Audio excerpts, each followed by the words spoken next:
यानंतर पुण्यातच आणखी एक महत्त्वाची बातमी अशी आहे की पुण्यामध्ये भर दिवसात चोरट्यांनी बँकेतून लंपास केलेल्या रकमेच्या संदर्भात एक मोठी खळबळ झाली आहे। सकाळी बँक सुरू होण्याच्या वेळेला हे चोरटे ग्राहक बनून बँकेत आले आणि त्यांनी बँक कर्मचाऱ्यांचं लक्ष विचलित करून कॅशियर जवळ असलेली थोडी थिडकीने 28 लाखांची रोकड जी ती लंपास केली। नेमकं काय घडलं त्यावेळी पाहूयात। बँकेतून 28 लाखांची रोकड लंपास, लक्ष विचलित करून रक्कम लांबवली। सीसीटीव्हीत कैद झालेली ही दृश्य जरा निरखून बघा। स्वारगेटच्या दिशेने जात असलेले हेच ते चोरटे ज्यांनी सकाळी पुण्याच्या 7 लव्ह चौकातील भारतीय स्टेट बँकेतून तब्बल 28 लाखांची रोकड लंपास केली आहे। ही रोकड लांबवण्यासाठी चोरट्यांनी अनोखी शक्कल लढवली। वेळ सकाळची असल्यामुळे बँक कर्मचारी काम सुरू करण्याच्या गडबडीत होते। त्याच वेळी चोरट्यांनी डाव साधला। चोरट्यांनी बँक कर्मचाऱ्यांचं लक्ष विचलित करून कॅशियरच्या मागे ठेवलेली पैशांची बॅग लंपास केली। काउंटरवरच्या सर्व कर्मचाऱ्यांना व्यस्त करून ठेवलं आणि त्यापैकी एक इसम जो आहे तो कॅशियरच्या मागच्या भागामध्ये त्यांनी प्रवेश केला आणि तिथून त्याने एक 28 लाख रुपये कॅश असलेली एक पेटी आहे, ती पेटी त्यांनी तिथून पळवलेली आहे। ज्यावेळी ही घटना घडली त्यावेळी बँकेत 10 ते 12 जण रांगेत उभे होते। मात्र पैशाची बॅग लंपास केल्यानंतर त्यातल्या 5 ते 6 जणांनी बँकेतून पोबारा केला। त्यावरून ही 8 ते 10 जणांची टोळी असावी असा पोलिसांना संशय आहे। चकूदर्शनी हे जे कृत्य आहे हे बाहेरच्या गँगचे दिसून येते आणि त्याबद्दल काही दुवे प्राप्त झाले आहेत आणि त्यावर पुणे पोलीस आता काम करत आहे। या प्रकरणी पोलिसांनी सीसीटीव्ही फुटेजच्या आधारे चोरट्यांचा शोध सुरू केलाय। वैभव सोनावणेसह bureau report, news 18 Lokmat, Pune. आता औरंगाबादमध्ये एक धक्कादायक बातमी अशी आहे की एका किरकोळ वादातून माणुसकीला काळीमा फासण्यात आलाय। नेमकं असं काय घडलं, काय हा आक्रोश होता, पाहूयात।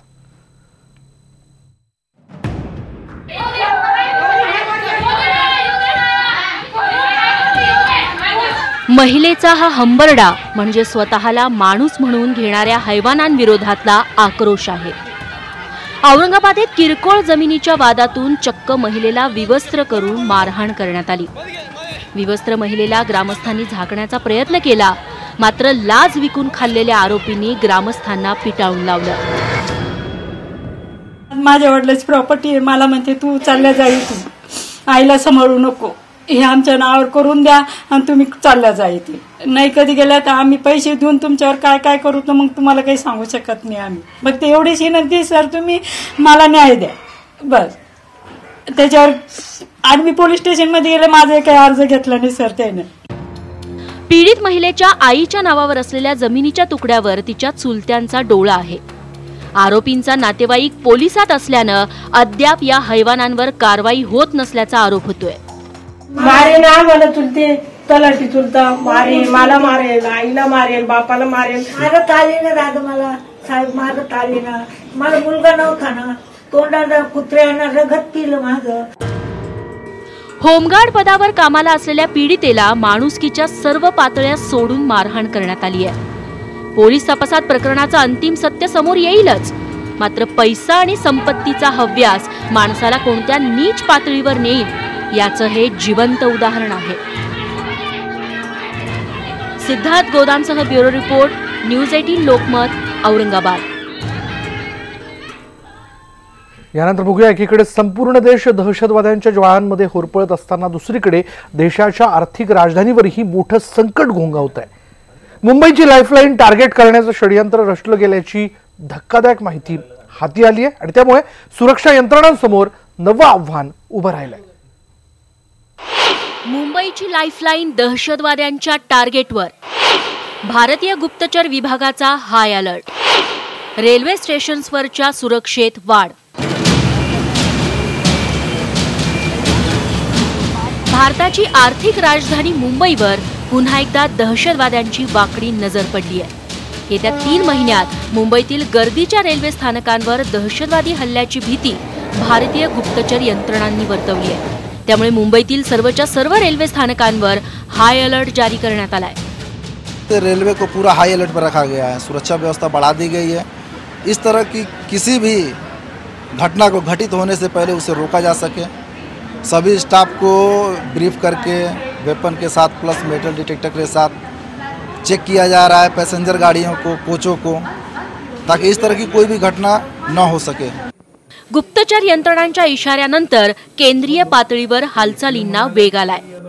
नुकताच जम्मू काश्मीरमधला प्रकार पाहता राज्य सरकारला काही आउटपुट असेल नसेल, पण त्यांनी जर अलर्ट राहणं हे राज्य सरकारचं कर्तव्य आहे। त्यांनी त्या दिशेने पावलं उचलली असतील आपण म्हटल्याप्रमाणे। आणि 2008 मध्ये जो प्रकार घडला होता तेही आपण विसरू शकत नाही, म्हणून आपलं अलर्ट राहणं हे फार जरुरी आहे। आणि गृह मंत्रालय व राज्यातलं असेल की देशातलं असेल या संबंधी गंभीर आहे आणि गंभीरतेने सगळे स्टेट पावलं टाकत आहेत। मुंबई कित्येकदा दहशतवादी हल्ल्यांनी हादरली आहे। 26/11च्या दहशतवादी हल्ल्यात अवघी मुंबई वेठीला धरली गेली। 26/11च्या हल्ल्यात 4 पोलीस अधिकारी धारातीर्थी पडले आणि शेकडो मुंबईकर मृत्युमुखी। 2006 साली लोकलमध्ये साखळी बॉम्बस्फोट झाले, ज्याच्यात शेकडो मुंबईकर मृत्युमुखी पडले। 2003 साली गेटवे ऑफ इंडिया टॅक्सीमध्ये ब्लास्ट घडवण्यात आला, ज्याच्यामध्ये अनेकांचा मृत्यू झाला। तर 1993 साली मुंबईच्या स्फोटानंतर देशभरात दंगलींचा आगडोम उसळलेला सगळ्यांनीच बघितला। मुंबई हे दहशतवाद्यांचं कायमच सॉफ्ट टार्गेट राहिलंय। मात्र आजही मुंबईची सुरक्षा राम भरोसेच आहे। 26/11च्या हल्ल्यानंतर मुंबईच्या सुरक्षेसाठी अनेक वल्गना करण्यात आल्या, मात्र प्रत्यक्षात काहीच उतरलं नाही। मात्र आता तरी परिस्थितीचं गांभीर्य ओळखून मुंबईसह देशातील प्रमुख शहरांभोवती अभेद्य सुरक्षा कवच निर्माण करण्याची गरज निर्माण झाली आहे। Bureau report, news 18 Lokmat, Mumbai. आता एक वेगळी बातमी अशी की पुलवामा हल्ल्यानंतर देशभर पाकिस्तान विरोधी लाट उसळली असून नवी मुंबईतील तवा हॉटेलच्या मालकानं आपल्या ग्राहकांसाठी एक अनोखी ऑफर ठेवली आहे। या हॉटेलमध्ये येणाऱ्या ग्राहकांना पाकिस्तान मुर्दाबादच्या घोषणा दिल्यास त्याला बिलातून चक्क 10% सूट दिली जाते। नवी मुंबईच्या खारघर परिसरात हे हॉटेल असून या ऑफरला ग्राहकांचा चांगलाच प्रतिसाद मिळतो। ग्राहक बिल देताना पाकिस्तान मुर्दाबादच्या घोषणा देतात। पाकिस्तानचा निषेध करण्यासाठी या हॉटेल मालकानं हा अनोखा मार्ग निवडला।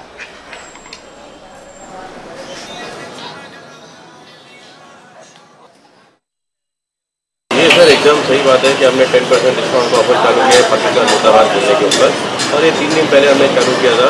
और इसमें ये पब्लिक काफ़ी आके हमें प्रोत्साहित कर रही है कि आपने 10% चालू किया पाकिस्तान मुर्दाबाद बोलने। लेकिन अब तक कितने ग्राहकों को डिस्काउंट दे चुके हैं और कैसा रिस्पॉन्स है? अभी ये 2 दिन में से 30 से 40 कस्टमर आए हमारे जो डिस्काउंट लेके गए, और बहुत से कस्टमर आए जो खाए भी नहीं और मगर पाकिस्तान मुर्दाबाद बोल के गए। काफ़ी कस्टमर हैं।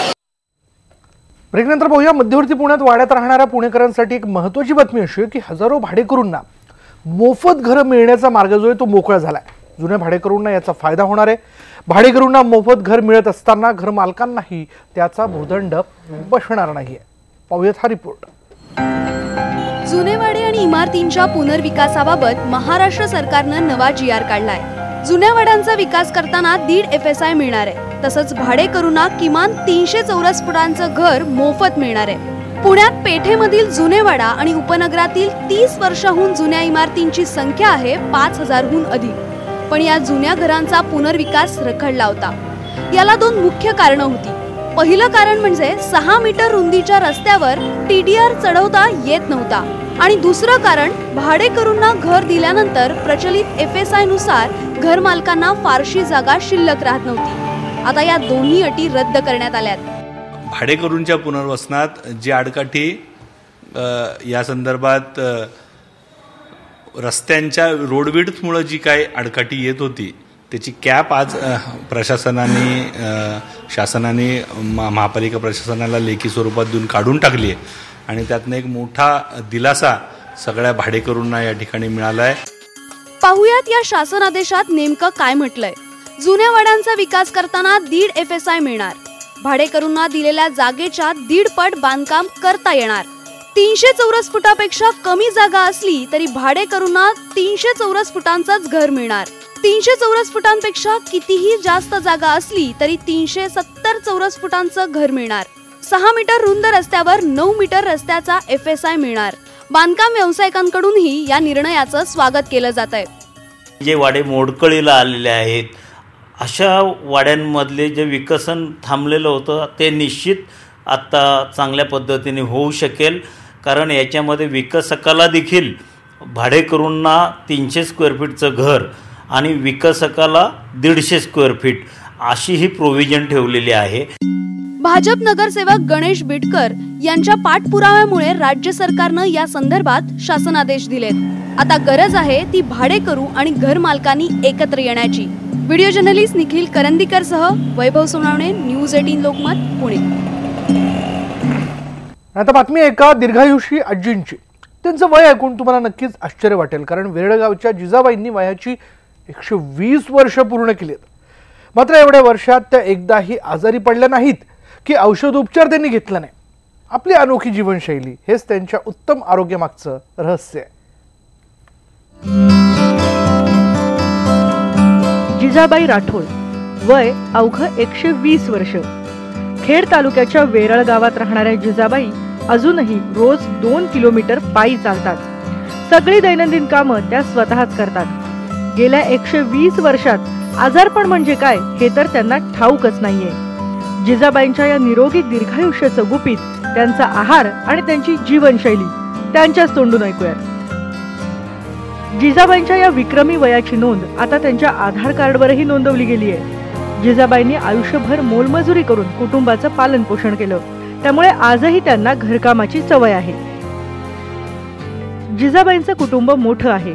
त्यांच्या 10 मुलांपैकी 5 मुलं हयात आहेत. त्यांचे नातू आणि पणतूंची सुद्धा आता लग्न झाली आहेत. जेवण भाकरी आणि भात शक्कर एवढा शक्कर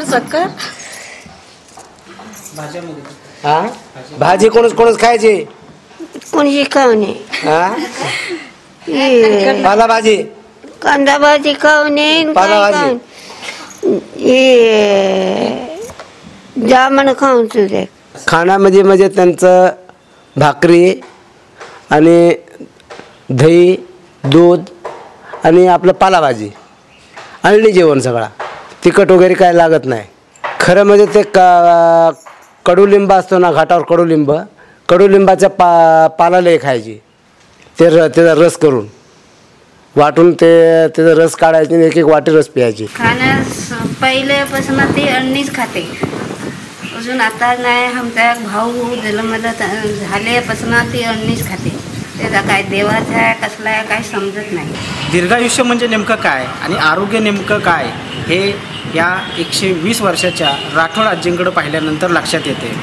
आज त्यांचं वय 120 आहे, तरीसुद्धा त्या चालतात, फिरतात आणि त्यांना दवाखाना काय असतो हे देखील माहीत नाही. आजचं धकाधकीचं जीवन आणि बदलती जीवनशैली यामुळे शहरातल्या नागरिकांना विविध आजारांचा सामना करावा लागतोय. पण खेडच्या जिजाबाई मात्र याला अपवाद ठरलेत. या 120 वर्षांच्या चिरतरुणाजीला न्यूज 18 लोकमतचा सलाम. चंद्रकांत बनकरसह bureau report, news 18 Lokmat, Khed. यानंतर आपण बघूयात, परळीत गोपीनाथ मुंडे प्रतिष्ठानच्या वतीने सर्वधर्मीय सामूहिक विवाह सोहळ्याचं आयोजन करण्यात आलं. दुष्काळग्रस्त जोडप्यांच्या या विवाह सोहळ्याला मुख्यमंत्री देवेंद्र फडणवीस, अभिनेता अक्षय कुमार उपस्थित होते. या सर्व 79 जोडप्यांना अक्षय कुमारनं प्रत्येकी 1 लाखांची मदत जाहीर केली. हा मराठी बोलतो मी. मला खूप चांगलं वाटलं इकडे येऊन.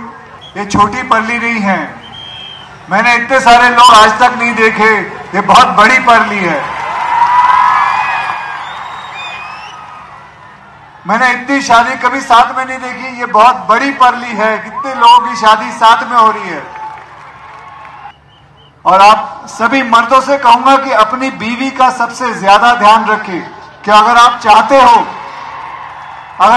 हो कि आपके घर में सुख शांति रहे, लक्ष्मी आए, तो मेरी सिर्फ इतनी सी है इंतहा कि अपने बीवी का सबसे ज्यादा ध्यान रखना और उससे ज्यादा ध्यान अपनी मां का भी रखना. या घडामोडीनंतर स्पेशल रिपोर्ट बुलेटिन मध्ये इथेच थांबणार आहोत. पहा फक्त न्यूज 18 लोकमत.